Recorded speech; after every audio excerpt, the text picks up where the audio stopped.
Dia de dois jogaços na chave masculina em Roland Garros. Primeiro Alcaraz eliminou o Musetti, que teve que desistir, uma pena, mas enquanto teve perna, enquanto teve jogo, foi um grande jogo entre o italiano e o espanhol. E mais tarde, quem garantiu uma vaga na final também foi Jannik Sinner, que bateu Novak Djokovic em um jogo bem especial, com vários elementos bem legais pra gente destacar aqui. Então nesse vídeo um resumão de cada um desses dois jogos e também vamos entrar nessa análise. Será que já dá pra falar em um Big Two? Será que Alcaraz e Sinner estão tão longe assim dos outros do circuito? Tudo isso nesse vídeo, peço pra você ficar até o final. Vamos começar falando então do jogo que terminou agora há pouco lá na Philippe Chatrier entre Novak Djokovic e Jannik Sinner. E quem não viu o jogo, tá vendo aí um 3-0, apesar das parciais apertadas, pode pensar, foi um jogo tranquilo, o Djokovic não ameaçou o Sinner, e pelo contrário, foi um jogaço. No primeiro set, eu acho que apesar do 6-4 ali, foi muito dominado pelo Sinner, mas no segundo e principalmente no terceiro, o Djokovic elevou o nível de tênis dele, jogou muito assim como jogou contra o Zverev,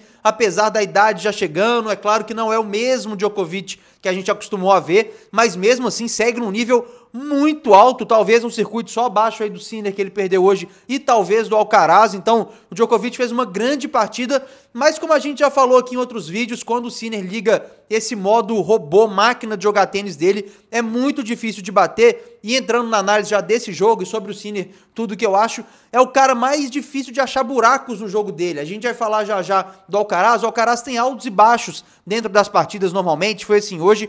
O Sinner não tem, ele é um cara muito gelado, muito frio, muito compenetrado ali, você vê as expressões dele no jogo, ele não dá chance nenhuma, isso falando da parte de concentração emocional, mas do jogo em si, tecnicamente também, ele tem pouquíssimos ou nenhum buraco no jogo dele.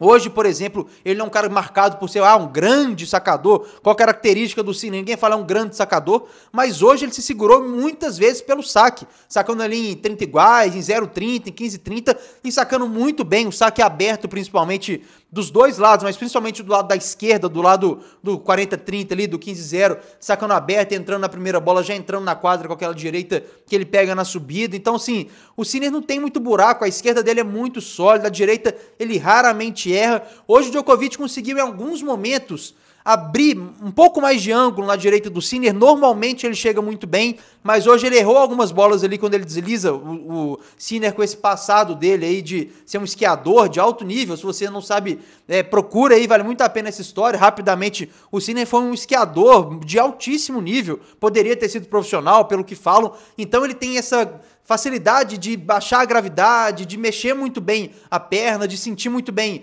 muito seguro, muito firme ali no chão. Acho que isso tem tudo a ver com esse passado dele em outro esporte, ajuda muito ele, e ele chega muito bem deslizando dos dois lados. Hoje algumas bolas mais anguladas, teve que correr mais para a direita, com bolas especialmente mais altas. Ele errou umas 3 bolas ali, acho que o Djokovic viu, tentou fazer isso mais ao longo do jogo, mas assim, é um buraco mínimo e um buraco que é muito difícil de explorar, e mesmo assim vai errar algumas no jogo, não é um problema do jogo do Sinner. Então assim, é um cara, mais uma vez, que sacou muito bem hoje, sacou muito bem mesmo, primeiro saque. Segundo saque, o Sinner é um cara que não faz dupla falta, impressionante. Ele tem uma consistência de segundo saque firme, muito bom, então é difícil atacar o segundo saque dele, difícil pressionar o segundo saque dele. É um cara que sacou muito bem o primeiro saque, um cara que tem um tiro de direita, bate muito bem à esquerda também. Então, assim, é um cara que tem pouquíssimo buraco no jogo. E o Djokovic hoje tentou, assim, acho que tentou de tudo, tentou mudar a direção de bola, que ninguém no mundo nunca fez tão bem quanto o Djokovic faz isso. Ele tentou, muito esquerda paralela, tentou de tudo, jogou muito bem o Djokovic. Mais uma vez, não dá pra falar que Djokovic jogou mal, mas foi um jogo em que, nos detalhes ali, dava pra ver que o Sinner tava um passinho a mais. No tie-break do terceiro set, foi no terceiro set que o Djokovic teve as principais chances, teve chance ali de quebrar o Sinner quando o Sinner sacava em 4-5 para fechar, perdeu no detalhe. No tie-break o Djokovic tem um smash muito bobo também para encostar, perde, depois ele dá uma viajada, até o Djokovic viaja, sempre falo isso aqui, todo mundo sente pressão, todo mundo sente isso. Mas no fim das contas passou quem tá jogando tênis melhor, passou o Sinner, que pra mim é o cara mais difícil de se enfrentar no circuito hoje. Vamos falar sobre a final contra o Alcaraz já já, porque eu acho que o Alcaraz dá umas viajadas, perde muita chance. E o Sinner não deixa escapar nada, é um cara muito gelado, um cara muito frio, e hoje foi mais uma grande atuação, num clima muito legal de tênis também, na Philippe Chatrier, torcida participando, mais uma vez torcendo mais pelo Djokovic, claro que todo mundo queria mais ponto, mais sets ali pra ver também, mas um clima muito legal na Philippe Chatrier, um clima muito legal entre Sinner e Djokovic, então foi um jogo bem legal mesmo de assistir, uma grande atuação dos dois, e claro, principalmente do Jannik Sinner, que vai muito forte para essa final de Roland Garros. E o Sinner terá pela frente na final Carlos Alcaraz, atual campeão de Roland Garros, que se eu falei que pra mim o Sinner é o cara mais duro de se enfrentar no circuito, por não ter tantos buracos, o Alcaraz é o cara mais espetacular hoje do circuito. Ele é um cara que às vezes peca por tentar demais, por saber que é talentoso demais e acaba dando umas viajadas às vezes. Mas isso, no fundo, às vezes é muito bom pra quem tá vendo, ele se diverte, ele já falou que ele gosta de se divertir, sabe que tem que dar show, sabe que tem que ser um entretenimento pras pessoas também, então essa final tem tudo pra ser muito legal. Falando hoje sobre o jogo contra o Musetti, o Alcaraz no primeiro set, assim, foi estranho, porque parecia, pelo menos pra mim, quando tava vendo o jogo, acompanhando ali, que o Alcaraz tinha um domínio do set o tempo inteiro, aquela coisa assim, quando eu quiser quebrar eu vou quebrar, quando eu quiser fechar o set eu fecho. Só que o Alcaraz às vezes peca nisso, assim, é isso que eu tô falando, por isso que eu acho o Sinner um cara mais duro, o Sinner raramente tem essas variações. O Alcaraz foi jogando bem, mas dando corda para o Musetti jogando muito bem tênis também, e foi sacar no 4-5 ali quebrado, pum, perde o primeiro set, e aí toma aquele susto. E se eu achei que o primeiro set foi bem controlado pelo Alcaraz, o segundo eu já achei um set melhor do que no primeiro. Eu achei um set mais agressivo, conseguindo incomodar mais o Alcaraz do que foi na primeira parcial, mas mesmo assim, vitória do Alcaraz, que chegou a sacar para o set, não conseguiu fechar, só que vai no tie-break, vence o tie-break. Esse aí foi o grande momento do jogo, foi esse tie-break, se o Musetti faz 2-0 ali. A gente não sabe como que seria a lesão dele, como que ele sentiria, é impossível saber essas coisas, mas se abre um 2-0 ali, com o Alcaraz perdendo chance de sacar para o set, acho que seria um jogo bem perigoso, bem difícil para o Alcaraz, que tem como curiosidade, nunca virou um jogo perdendo de 2-0, então seria uma história bem diferente de um Alcaraz que eu achei bem dominante no primeiro set, apesar da derrota, correu muito risco no segundo set, e aí depois atropelou, aí ligou o modo dele de jogar muito tênis, como o set também já claramente baleado ali na terceira parcial, e depois a desistência do Musetti no quarto set. Uma pena o Musetti, mais uma vez, assim, como no jogo recente com o Alcaraz, também no saibro, teve que abandonar, ou terminou o jogo ali mancando, sem a menor condição física. Mais uma vez o Musetti sente problemas musculares, sentiu aqui na Gira da América do Sul também.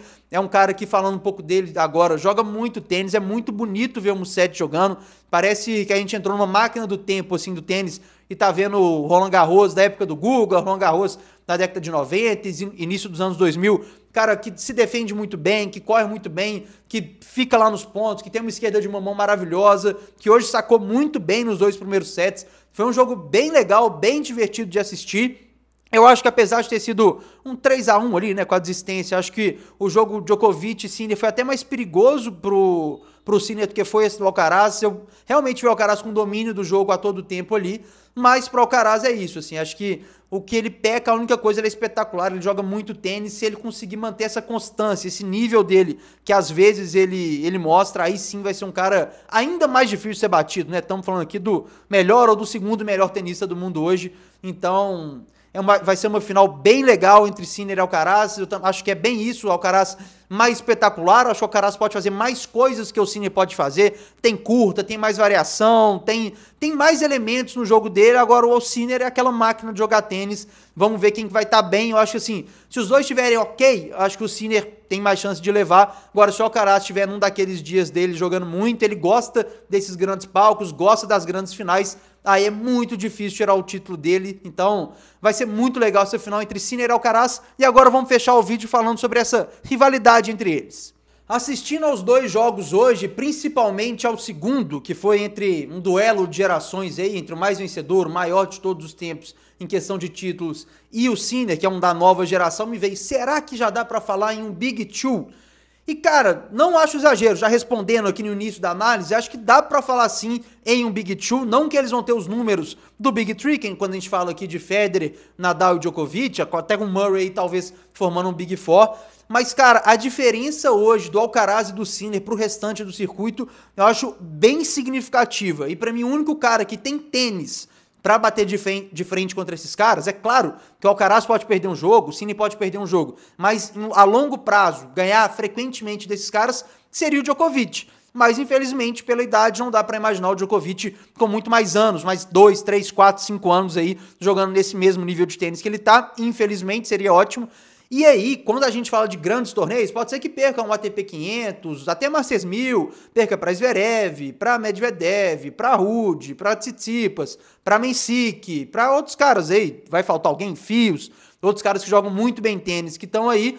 Mas pensando em grandes torneios, o Draper mesmo, mas pensando em grandes torneios, o Grand Slam, que a gente sabe que quando esses caras estão focados, estão determinados, querem tanto ganhar, eu acho que é muito difícil imaginar, assim, vários Grand Slams sem os vencedores sejam ou Sinner ou Alcaraz. E aí, já um exercício rapidinho que eu fiz aqui, Australian Open, as duas últimas edições vencidas por Jannik Sinner. Quando a gente fala de Roland Garros, o Alcaraz ganhou o último no ano passado, esse ano vai ficar entre Sinner e Alcaraz também. O Wimbledon, o Alcaraz, o atual bicampeão, vai em busca do tricampeonato agora em 2025, e o US Open, que ainda vai ter a edição desse ano também, assim como o Wimbledon, o Alcaraz já venceu também, então assim, o Djokovic venceu o penúltimo lá, então eles estão dominando. Quem consegue se meter aí no meio, todos esses torneios, sem ser Sinner, sem ser Alcaraz, nos últimos anos foi o Djokovic. Teve o Medvedev há alguns anos, mas já quando os dois eram mais jovens, mas assim, quem consegue se meter aí é o Djokovic, e como eu falei, vai ser difícil imaginar o Djokovic conseguindo bater esses caras daqui nos próximos anos pela idade que chega. Então, para mim, já dá para falar uma distância, assim, uma prateleira bem diferente para grandes torneios que Sinner e Alcaraz estão do restante do circuito. Claro que pode chegar gente nova, assim como o Djokovic chegou um pouquinho depois de Federer e Nadal ali, quem sabe Draper suba o nível, quem sabe o Fios suba o nível, o Mensik, tomara o João Fonseca, vamos ver como que vai ser isso, mas hoje, falando aqui de Roland Garros 2025, pensando nos próximos 2, 3 anos, eu acho que vai ser difícil ter alguém que consiga bater de frente com Sinner e Alcaraz no circuito. Quero saber de você o que você acha, concorda com essa análise ou não, o que você achou desses dois jogos, grandes jogos lá em Roland Garros, e peço para você aquela moral, ficou até aqui no vídeo, curta o nosso conteúdo, se inscreva aqui no canal, mande no grupo de seus amigos tenistas e vamos bater um papo bem legal sobre tênis aqui no canal.